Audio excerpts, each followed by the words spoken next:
Hello everyone and welcome to the Green Man channel. Hope you're doing good and well. So it's time for another one of my top 10 album countdowns by a particular subgenre, and this time I'm tackling progressive metal, one of my personal favourites. You may remember late last year I did a top 10 album countdown for symphonic metal, and that video got a lot more engagement than I'd anticipated actually, and many of you commented on albums and big name artists from symphonic metal that I'd missed out too, and that has led me on to discovering more and more bands in that subgenre.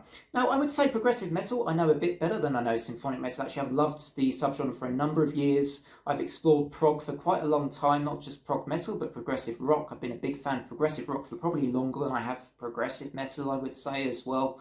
But always keep in mind with these lists, the clue is in the title. These are my picks, these are my choices. They're not going to be the same as yours, and I do think I am very conscious that with this particular list, I've left off some really big names.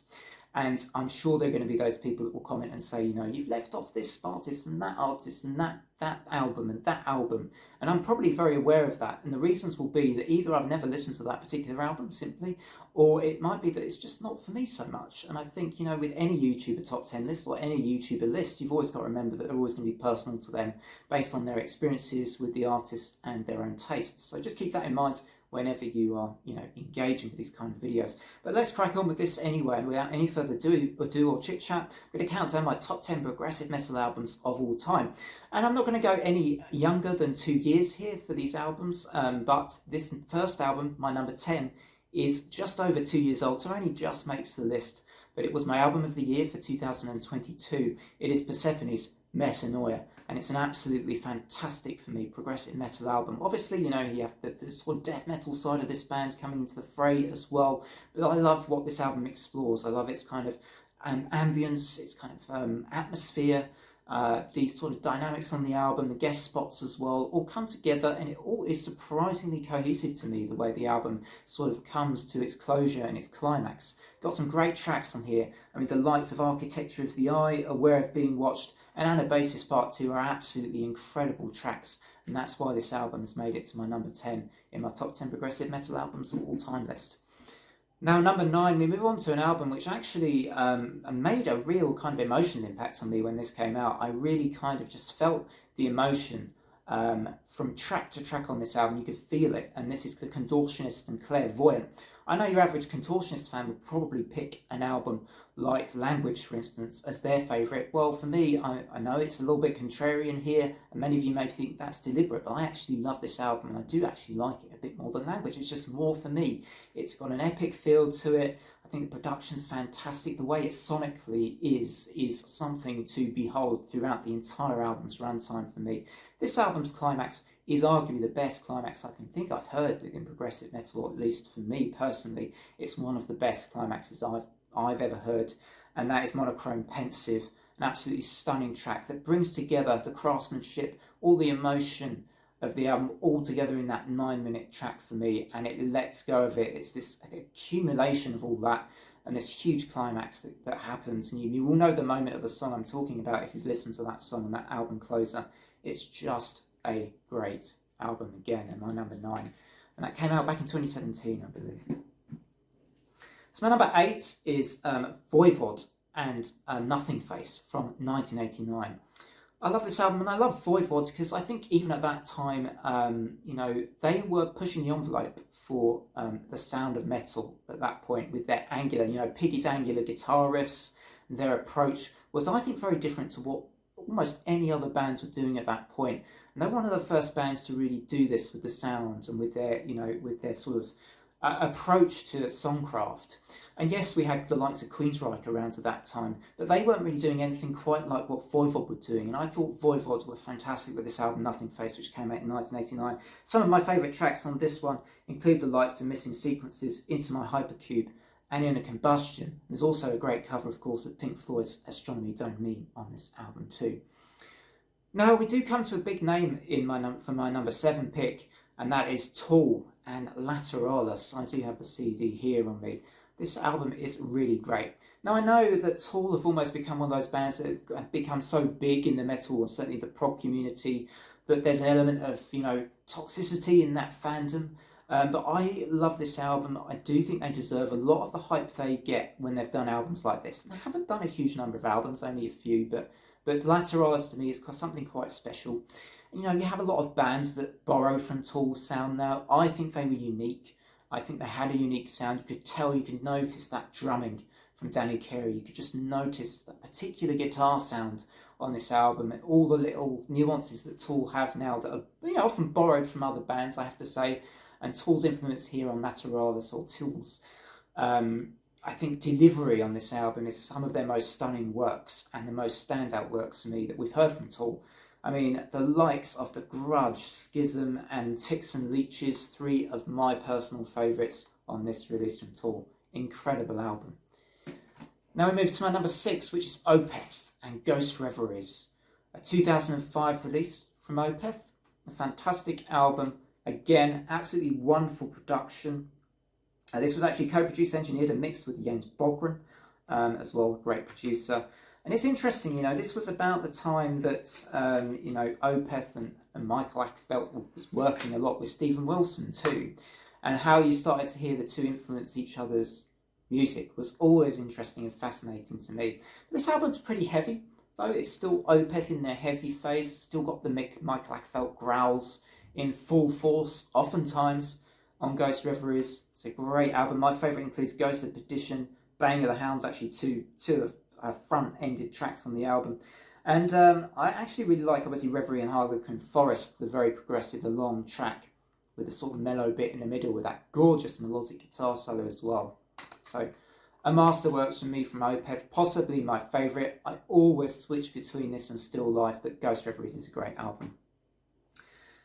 Coming in at my number 5, we've got Porcupine Tree and Dead Wings. So yeah, one leads into the other here. I just mentioned how Porcupine Tree, or I might have said Steven Wilson, but Porcupine Tree and Opeth, that sort of bouncing off each other was occurring at this point. And Porcupine Tree got heavier by this time with Dead Wing, their 2005 release, the same year that, of course, Ghost Reveries came out. And it's an absolutely great album for me. I like it even maybe just a touch more than Ghost Reveries, but the two could switch around at any point in time. I would stress that this is pretty much a tie in this case. I could tie both of these albums in the same spot, but I'm not going to cheat. I'm going to keep Porcupine Tree just a tiny bit ahead of Ghost Reveries, but it's incredibly difficult. I think Dead Wing has that accessibility to it, has a great groove, a heaviness to it that I can really relate to, I really enjoy. I think it's you know, an interesting kind of concept album as well that they imagined here and that they came up with, and it delves, as I say, a little bit more into Opeth-like territory and does so extremely effectively. I love the psychedelic elements that they've still got, that Steven Wilson has still managed to incorporate into the record. It's another fantastic prog metal release, Porcupine Tree's Dead Wing.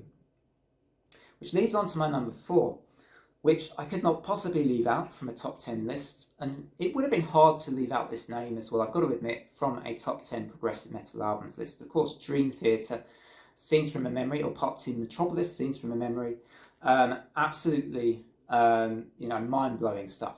I mean, I would say both technically, but what Dream Theater don't always do so well is also blend together, I think, songcraft and melody well, and yet they do that exceptionally well in this album with all the technical mind-blowing aspects of it too. It's a concept album, again, telling a story, a really interesting one, but you know, this is not an album you're going to need hypnotherapy to remember, unlike the main character of the album. It's an absolutely stunning release from Dream Theater. My favourites on here are probably Strange Deja Vu. I love Home and The Spirit Carries On. For me, the sort of emotional climax of the entire album. Great tracks, masterpiece of an album from Dream Theater.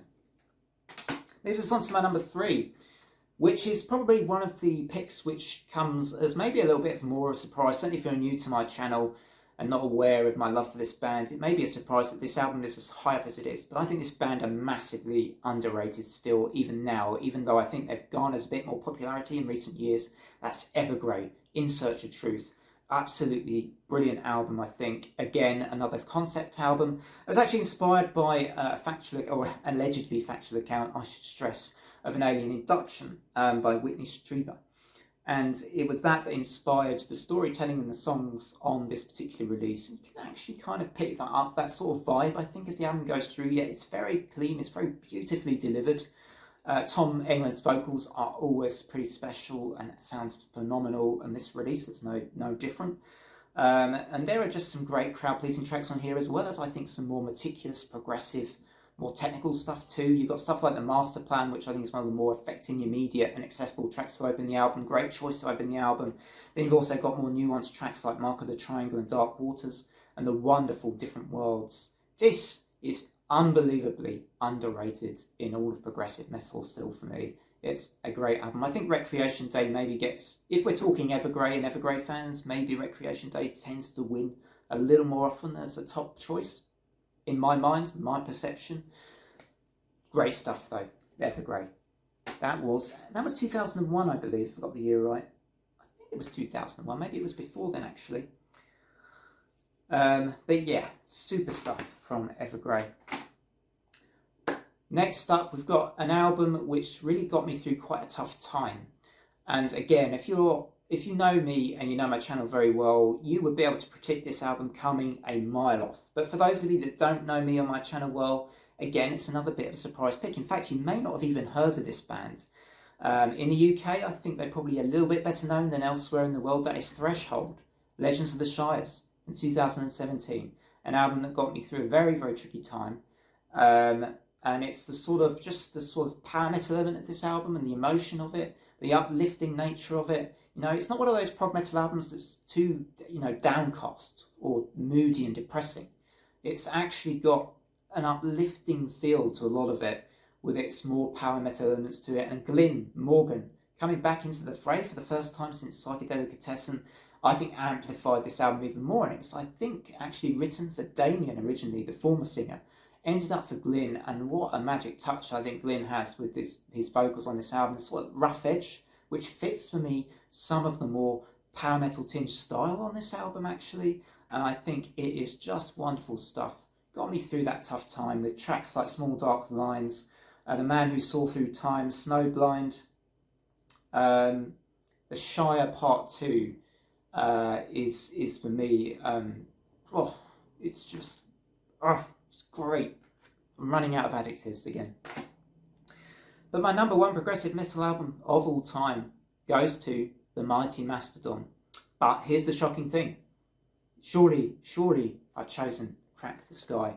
And I haven't chosen Crack the Sky. Cardinal Sin. That's it. You're all off by this point in the video, right? But no, I've gone for Blood Mountain. For me, the album I really discovered the band through. Saw them on the tour with this album. They were fantastic. I just heard the drumming of Brandaler and I thought, who is this band? I need to get to know these guys more. And it was this album that did it. This performance of a lot of songs from this album that really did that.